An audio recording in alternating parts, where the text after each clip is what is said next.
종교개혁을 시작했던 마틴 루터가 1511년 로마를 방문하게 됩니다. 그는 수도승이었고 사제였고 그 자기의 고행을 통해서 믿음을 소유하고자 정말 경건하고 신실하게 살았던 사람입니다. 그런데 그가 로마를 방문하고 난 뒤에 로마에 가면 유명한 계단이 있습니다. 라테란 성당에 가면은 그 계단이 있는데 28개의 계단이 놓여져 있습니다. 그 계단은 어떤 계단이냐면 헬레나라고 하는, 우리가 잘 아는 콘스탄티누스, 기독교를 공인한 사람이죠. 콘스탄티누스의 어머니 헬레나가 회심을 하고 난 뒤에 예루살렘으로 가서 빌라도 법정에서 예수님이 심판받으실 때에 예수님이 오르셨던 그 계단을 직접 떼어와서 로마에 가져다 놓은 그 계단이 바로 그곳에 있습니다. 라테란 성당에 있는데 그 계단의 이름을 스칼라 상타라고 이야기합니다. 해석하면 거룩한 계단이라는 뜻입니다. 그 계단이 사람들에게 공개가 되어졌고 이제 거기에는 그 계단은 절대로 걸어서 오를 수 없도록 만들었습니다. 무릎으로 올라가는 계단입니다. 사람들이 고행을 하면서 한 계단 한 계단 오르면서 자기의 죄를 회개하고 믿음을 갖지 못하고 죽은 사람들을 위해 기도하면 연옥에서 천국으로 간다라고 믿으면서 그 계단을 무릎으로 28개 계단을 올라가는 겁니다. 루터도 고행의 종교를 가지고 있었기 때문에 그 계단에 가서 무릎으로 오르기 시작합니다. 고행을 통해 구원을 얻으려고 하는 치열한 몸부림이었죠. 그가 한 계단 한 계단 무릎으로 그 빌라도의 계단을 오르다가 갑자기 마음속에 질문이 생깁니다. 이런 노력으로 구원을 받을 수 있는가? 인간이 얼마나 노력을 해야 거룩하신 하나님 앞에 구원을 따낼 수 있는가? 이런 고행과 이런 수행과 이런 노력으로 구원을 받는다면 율법을 완성시킨 예수님이 왜 필요한가? 라는 생각에 자기의 마음이 와닿자 그 자리에서 벌떡 일어납니다. 그리고 외친 구절이 로마서 1장 17절, 대저 의인은 믿음으로 말미암아 살리라. 수행과 고행이 아니라 예수 그리스도를 믿는 것으로 구원을 얻는다고 일어나고 시작한 것이 종교개혁입니다. 마찬가지로 우리는 율법의 행위나 율법의 노력이나 율법을 지킴으로 구원을 받는 게 아니라 율법 외에 나타난 우리를 구원한 전혀 새로운 법인 예수 그리스도를 믿음으로 말미암아 구원받는 줄 믿습니다. 특히 율법과 달리 이 예수님이 우리에게 구원의 소식으로 반가운 것은 차별이 없다는 것입니다. 차별이 없는, 상부도시, 하부도시냐, 귀족이냐, 천민이냐, 동문의 사람이냐, 서문의 사람이냐, 유대인이냐, 이방이냐, 아무 차별이 없다는 겁니다. 그래서 예수님 태어나실 때 천사가 했던 말 기억나십니까? 내가 모든 백성에게 끼칠 좋은 소식을 전하러 왔다는 겁니다. 예수님은 어떤 특별한 사람들에게 좋은 소식이 아니라 모든 사람에게 차별 없이 좋은 소식이라는 사실입니다. 우리를 구원하시기 위해 예수님이 오셨다는 소식은 모든 사람에게 좋은 소식인 줄 믿습니다. 이 새로운 구원의 길이 생겼다는 소식을 성전에서 쫓겨나 나는 이제 율법으로든지 뭐든지 구원의 가능성이 없다고 생각했던 사람에게 만약에 이 예수님이 오셨다는 소식이 들렸다고 여러분이 그 입장에서 한번 생각해 보십시오. 얼마나 반가운 소식입니까? 성문 밖의 사람의 심정으로 로마서 8장 1절 2절을 읽으면 이거는 대한독립 만세보다 더 위대한 선언입니다. 로마서 8장 1절 2절 시작. 그러므로 이제 그리스도 예수 안에 있는 자에게는 결코 정죄함이 없나니 이는 그리스도 예수 안에 있는 생명의 성령의 법이 죄와 사망의 법에서 너를 해방하였습니다. 율법이 해방하는 게 아니라 그리스도 예수 안에서 생명의 성령의 법이 너희를 죄와 사망의 법에서 해방하였느니라. 그런즉 누구든지 그리스도 안에 있으면 결코 정죄함이 없느니라. 동문의 사람들, 성전 안에 한 번도 들어갈 기회를 얻지 못했던 사람들, 영원히 이 땅에서도 지옥처럼 살다가 죽어 지옥으로만 가야 된다고 생각했던 사람들에게 율법 외에 한 법이 나타났으니 이는 그리스도 안에 있는 생명의 성령의 법이라. 그분이 죄와 사망의 법에서 우리를 해방하였으니 그 법은 차별이 없어서 내가 어디에 살든지 무슨 신분으로 태어났든지 유대인이든지 이방인이든지 노예이든지 상관없이 차별이 없느니라. 이걸 복음이라고 얘기하는 겁니다. 이걸 복음이라고 얘기하는 거예요. 차별 없이 날 찾아온 사랑, 소망 없는 내 인생에 찾아온 사랑. 죄인으로 태어나 죄인들이 우글거리는 빈민촌에 살다가 율법을 지킬 수 없어 구원과 영영 멀어진 그들에게 복음이 뭡니까? 다른 게 복음이 아닙니다. 예수님이 율법의 완성이라는 것이 복음입니다. 구약의 613가지를 통해서 613가지를 해석해서 미드라시, 미시나, 탈무드가 나와서 하늘만큼 율법이 많아져서 쌓여져 있는 그것을 지켜야 겨우 구원받는 게 아니라 예수님이 율법을 다 지키는 것과 같은 율법의 완성이시라. 로마서 10장 4절, 그 율법의 완성으로 오신 예수님을 내가 믿으면 구원을 받는 것이고 예수님을 믿으면 율법을 다 지키는 것과 똑같은 것이니 그들에게 이게 복음이 아니면 무엇이 복음이겠습니까? 이것 외에 더 큰 복음이 있겠습니까? 이 엄청난 좋은 소식인 것은 차별이 없다고 했습니다. 그래서 우리가 그냥 듣지만요, 누구든지 주의 이름을 부르는 자는 구원을 얻으리라, 이 말이 얼마나 큰 복음인 줄 아세요? 구원에서 배제된 사람들, 영영 소망이 없는 사람들, 나 같은 사람은 율법을 지킬래야 지킬 수 없다고 생각했던 사람들에게 들려진 소식, 누구든지, whoever, 누구든지 believes in him, 그를 믿는 자는 will be saved, 구원을 받으리라. 그래서 그들은 드디어 그 예수가 예루살렘으로 들어온다는 소식을 듣고 어찌 가만히 있을 수 있습니까? 물 쏟듯이 그 길거리로 쏟아져 나가, 예수여 나를 좀 돌아보시오, 나를 좀 구원해 주시오, 나를 기억해 주시오, 나를 구원해 주셔서 호세나 save us, 우리를 구원해 달라고 외쳤던 겁니다. 그런데 기대가 크면 뭐가 크죠? 실망이 크다고. 그 기대감은 불과 5일 만에 물거품처럼 산산조각 나버렸습니다. 우리를 구원해 줄 줄만 알았던 그 예수가 살리기는커녕 자기 목숨 하나 못 살리고 십자가에서 죽어버렸으니 그 모든 극에 달한 극도의 소망은 극한의 절망으로 바뀌어져 버렸습니다. 결국 예수라는 사람도 총독 빌라도보다도 힘이 없는 사람이었다는 것을 알게 되고, 가열차게 대제사장 멱살 한 번이라도 잡다가 죽었다면 그래도 괜찮을 텐데 아무 힘이 없었던 그런 사람이었구나. 다시 더 큰 절망이 찾아옵니다. 그럼 그렇지, 무슨 쥐구멍에 벼뜰 날 있겠냐. 우리 같은 인생에 그래 이렇게 살다가 죽는 게 우리 운명이지. 그들은 두 번 버려집니다.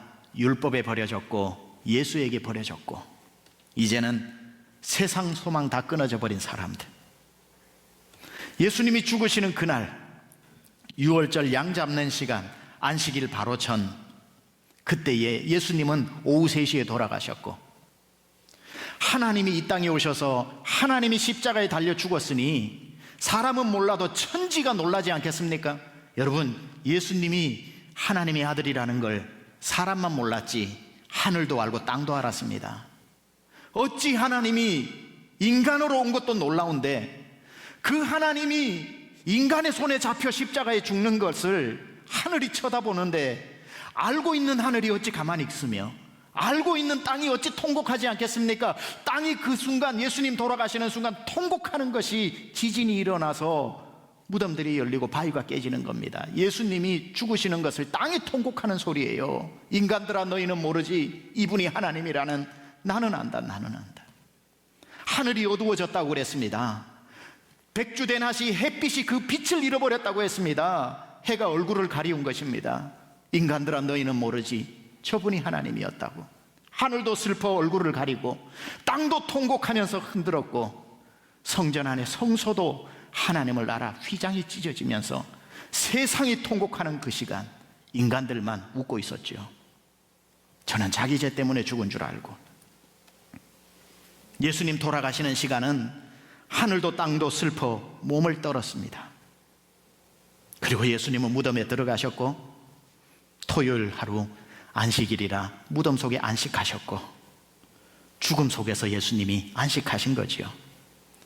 그런데 여러분, 과연 그것으로 끝일까요? 그게 끝입니까? 끝일 리가 있습니까? 어디 십자가가 우리 종착역입니까? 끝일 리가 있나요? 사흘 후에 예수님은 다시 살아나셨습니다. 할렐루야. 무덤의 원수막이 대적자의 권세를 데리고 내려가 그들을 그곳에 두고 예수님이 홀로 무덤에서 걸어 나오신 사건이 부활 사건입니다. 부활 능력인 것입니다. 이 부활은 역사를 바꾸어 버리는 반전의 이야기입니다. 역사를 역전시키는 소식입니다. 절망에 빠진 사람들, 우리는 율법에 버려지고 예수에 버려졌구나, 우리 같은 인생에 무슨 소망이 있겠냐라고 절망에 빠진 사람들에게 이 예수님이 아니야 부활하셨다는 소식은 삽시간에 퍼지기 시작했습니다.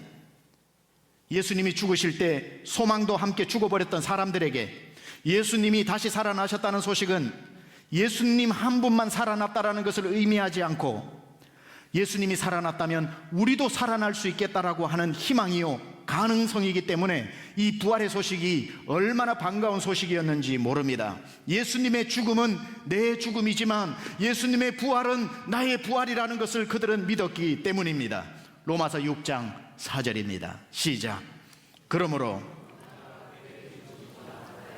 침례를 받음으로 그와 함께 장사되었나니 이는 아버지의 영광으로 말미암아 그리스도를 죽은 자 가운데서 살리신과 같이 우리로 또한 새 생명 가운데서 행하게 하려 하심이라. 할렐루야.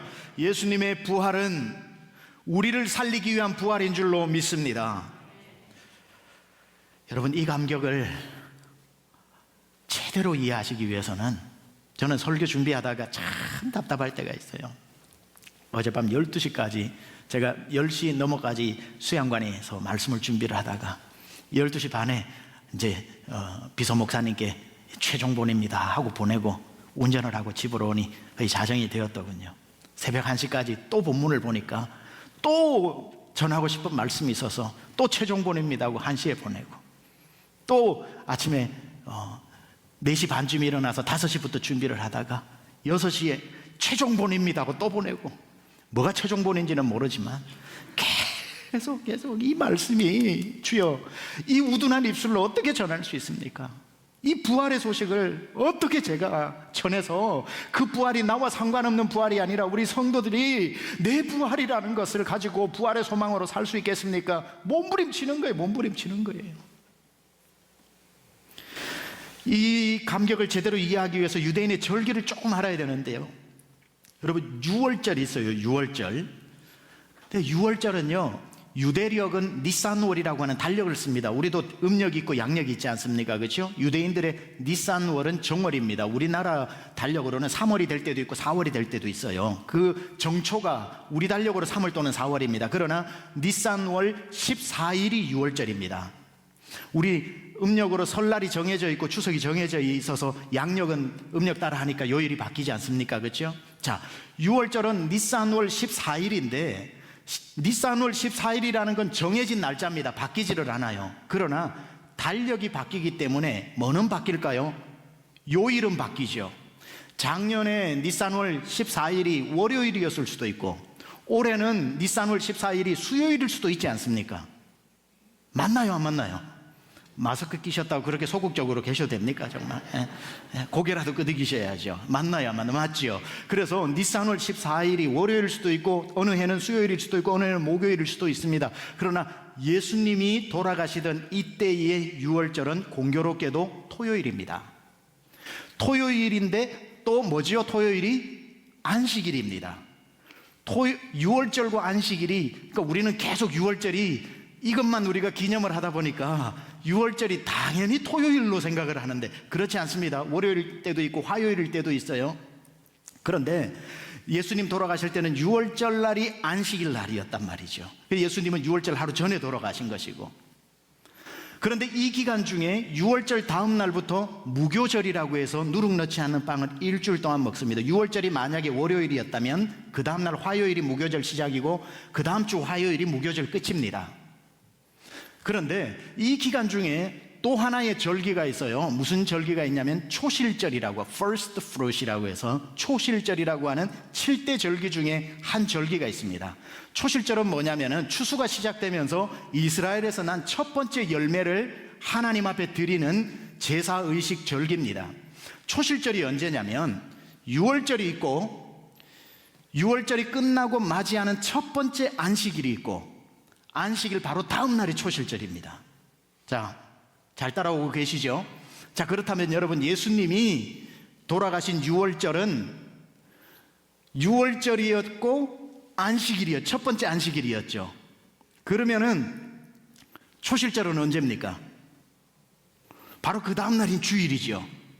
예수님이 부활하신 날이란 말이에요. 예수님이 부활하신 그 일요일, 우리로 말하면 일요일, 그때가 초실절이었던, 사흘 만에 부활한 날이 초실절이었다라는 것. 예수님이 왜 초실절에 부활하셨을까요? 고린도전서 15장 20절입니다. 시작.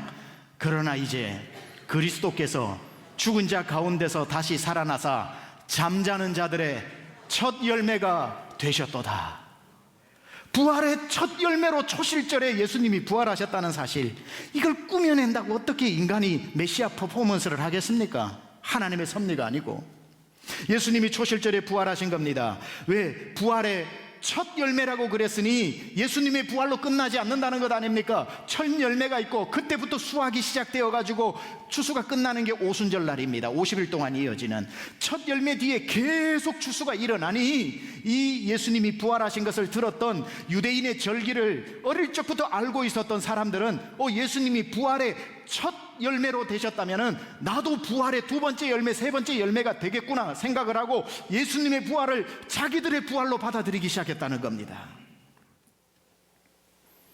이걸 너무나도 잘 알았던 이스라엘 사람들이 예수님이 초실절에 부활했다는 소식을 듣고 그 다음 부활의 주인공이 되기 위해 앞다투어 자기들이 절망의 옷을 벗어버리고 소망으로 뛰어가서 예수님의 제자가 되었으니 아마 틀림없이 벳박에 그 배단이 그 마을이 있는 그곳이 올리브 마운틴, The Mountain of Olive, 감람산에서 예수님이 승천하실 때에 그를 지켜보았던 500의 형제들이 바로 이 동문에서 소망이 없었다가 다시 예수님 때문에 부활에 동참한 사람들이 아니었을까 생각하는 거지요.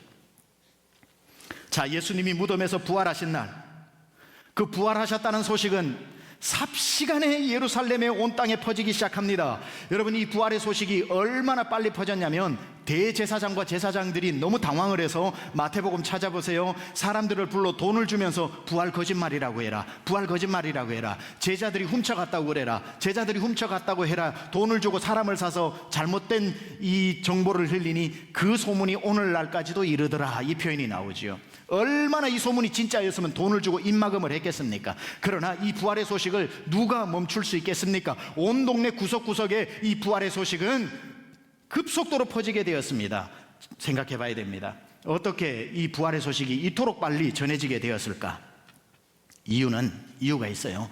부활의 소식이 이렇게 빨리 전해진 이유는 예수님의 무덤에 갔다가 빈 무덤을 보고 예수님의 부활 소식을 천사들에게 듣고 전해준 사람들이 여인들이었다는 겁니다. 증거입니다. 마태복음. 안식일이 다 지나고 안식 후 첫날이 되려는 새벽에 막달라 마리아와 다른 마리아가 무덤을 보려고 갔더니 천사가 여자들에게 말하여 이르되 너희는 무서워하지 말라. 십자가에 못 박히신 예수를 너희가 찾는 줄 내가 아노라. 그가 여기 계시지 않고 그가 말씀하시던 대로 나셨느니라. 여인들에게 전했기 때문에 여자들의 입소문은 LTE급을 넘어 5G급의 속도를 내죠. 지금도 5G 속도하고 여성들의 입소문하고 경주를 해도 아마 여성들의 소문이 더 빨리 퍼질 겁니다. 5G는 이제 저쪽 여기 아미가 호텔 정도 가면은 여성들의 소문은 벌써 저 서초동까지 가 있고 이렇게 빠릅니다. 여인들에게 이 부활의 소식을 전해준 거 농담이지만 의미가 있다 생각합니다. 앞다투어 예수님의 들었냐 어머머 들었냐. 이들은 예수님이 부활하신 것 때문에 그 소식을 들은 사람들이 한 가지 믿음이 생겼습니다. 고린도전서 15장 16절입니다. 시작. 만일 죽은 자가 다시 살아나는 일이 없으면 그리스도도 다시 살아나신 일이 없었을 터이요. 바꿔볼까요? 그리스도가 다시 살아나신 이유는 죽은 자가 다시 살아난다는 뜻이다, 이 말 아닙니까? 그러니까 예수님 부활의 소식을 듣자마자 사람들이 그럼 나도 살겠네, 이렇게 무지랭이처럼 사는 나도 살겠네, 돈 한 푼 없이 사는 나도 살겠네, 병만 안고 살아가는 나도 다시 살겠네, 절망한 나도 살겠네, 네 집도 살겠네, 내 집도 살겠네, 우리 아이도 살겠네, 나도 살겠네, 남편도 살겠네, 아내도 살겠네, 나 같은 인생도 사는구나. 이 부활의 소식은 그들의 부활의 소식으로 전염되어져 갔던 것입니다. 예수님이 부활하셨다는 뜻은 나도 부활하게 될 것이라는 것을 말하는 겁니다. 어떤 한국 부부가 노부부가 그 성지순례를 갔습니다. 얼마나 감격이겠습니까? 평생 한번 가는데. 그래서 너무너무 그 예루살렘을 보는데 그 감람산 위에서 쳐다보는데 감격을 했던지 그 아내 되시는 분이 심장마비로 거기서 돌아가셨어요. 유머입니다, 유머. 너무 대단하게 듣지는 마세요. 심장마비로 돌아가셨어요. 그래서 현지의 장례사가 와가지고 이렇게 얘기를 합니다. 당신의 아내를 어디에 묻기를 원하십니까? 여기서 하면은 절차가 간단해가지고 한 20만 원 정도면은 여기에 묻을 수가 있습니다. 그리고 만약에 당신 한국으로 가려면은 여러 가지 부패 방지도 해야 되고 뭐 절차도 해야 돼가지고 한 1,000만 원 정도 듭니다. 어느 걸 원하십니까? 하니까 이 남편이 가만 생각하다가 좋은 남편인 것 같아요. 돈이 많이 들어도 제가 한국으로 가서 우리 선산에 묻도록 하겠습니다. 왜 그러시냐고. 그냥 여기서 묻혀도 되는데 여기 묻히면 부활한다며요. 그렇게 이야기합니다. 여기 묻히면 부활한다고 해서 돈이 좀 들더라도 그냥 한국으로 가겠습니다. 뭐 그랬다는 얘기가 있습니다. 부활의 땅입니다. 부활의 땅입니다. 거기는 그 부활하려고 겟세마네 동산 밑으로 기드론까지 얼마나 무덤들이 많아요. 한번 가보세요. 부활 때에 육체적으로 부활하려고 다 돈 있는 사람 거기 묻혀 있습니다. 지금 20장에서 22절까지 20절에서 22절까지 같이 읽어봅니다. 시작. 그러나 이제 그리스도께서 죽은 자 가운데서 다시 살아나사 잠자는 자들의 첫 열매가 되셨도다. 사망이 한 사람으로 말미암으니 죽은 자의 부활도 한 사람으로 말미암는도다. 아담 안에서 모든 사람이 죽은 것 같이 그리스도 안에서 모든 사람이 삶을 얻으리라. 할렐루야. 부활의 첫 열매가 되신 이 이야기가 삽시간에 퍼져나갔습니다. 십자가 앞에 비겁하게 도망갔던 12제자도 예수님 부활하셨다는 소식을 듣고 다시 돌아와 그 부활을 보고 인생이 바뀌어버렸습니다. 이 마음이었죠. 부활에 참여한 자는 죽어도 살겠고 살아서 믿는 자는 영생하리라는 것을 알았기 때문에 살아도 주를 위해 죽어도 주를 위해 내가 살겠다는 부활의 믿음이 생기게 된 것입니다. 부활하신 예수님을 믿게 된 사람들은 이제는 어디에서 자느냐, 돈이 얼마나 있느냐, 내 신분이 뭐냐, 내게 위험이 있느냐, 칼이냐, 나에게 사자의 입이냐, 내가 적신이냐 상관없이 죽으면 어때 또 사는데라고 하는 부활에 동참한 사람들이 되어서 그들이 부활을 가지고 온 땅까지 가서 복음을 전했기에 저도 예수를 믿고 우리 모두가 지금 예수를 믿고 있는 것입니다. 말씀을 마치겠습니다. 율법과 예수님으로 아까 비교하면 시작했습니다. 율법을 굳이 비교하자면 하나님이 우리 인간에게 보내신 편지라고 생각을 한다면 예수님은 하나님이 직접 우리에게 오신 사건이죠. 율법은 하나님이 보낸 편지라면 예수님은 우리에게 하나님이 직접 오신 것입니다. 예수님은 오셔서 사람을 고르지 않았고 누구든지 주의 이름을 부르는 자는 구원을 얻으리라 했습니다. 복음은 차별이 없습니다. 능력이 모자라도 구원받을 수 있습니다. 못 살아도 구원받을 수 있습니다. 좋은 집안에 태어나지 않아도 상관없습니다. 은행에 돈이 없어도 괜찮습니다. 중병에 걸려 손가락 하나 까딱이지 못해도 괜찮습니다. 예수님이 주시는 구원은 차별이 없습니다. 왜냐하면 구원은 능력이 아니라 은혜이기 때문입니다. 에베소서 2장 8절 9절 시작. 너희가 그 은혜에 의하여 믿음으로 말미암아 구원을 받았으니 이것은 너희에게서 난 것이 아니요 하나님의 행위에서 난 것이 아니니 이는 누구든지 자랑하지 못하게 함이라. 이 영광의 부활의 소식, 여러분 듣기만 하지 말고 여러분의 삶에 이 부활의 능력이 나타나시기를 축원합니다. 부활의 믿음을 가진 분은 약한 사람이 강하게 되고, 가난한 사람이 부하게 되고, 눈먼 자가 보게 되고, 눌린 자가 자유케 되고, 절망의 깊은 강에서 건져 올라와 살게 될 줄 믿습니다. 저는 오늘 여러분 가정에 선포합니다. 이 예수님이 부활하셨다라는 이 엄연한 사실, 이 부활의 소식이 여러분에게 전해져서 여러분 가정 어떤 문제가 있나요? 부활의 소식이 전해지는 순간 가정이 살아날 줄 믿습니다. 육신에 고통당하고 있는 분들, 이 부활의 소식이 전해지는 순간 여러분의 가정이 살게 될 줄 믿습니다. 자녀 때문에 고통당하나요? 이 부활의 소식이 선포되면 자녀가 주님 품으로 돌아오게 될 줄 믿습니다. 이 부활이 이 민족을 살리고 이 조국 강산을 살리고, 이 부활이 오늘로 시작해서 코로나에서 승리하신 주님께서, 모든 세상의 질병을 이기신 주님께서 모든 선교지 세계 열방까지 이 부활의 소식이 전해질 수 있기를 우리 주 예수 그리스도 이름으로 축원합니다.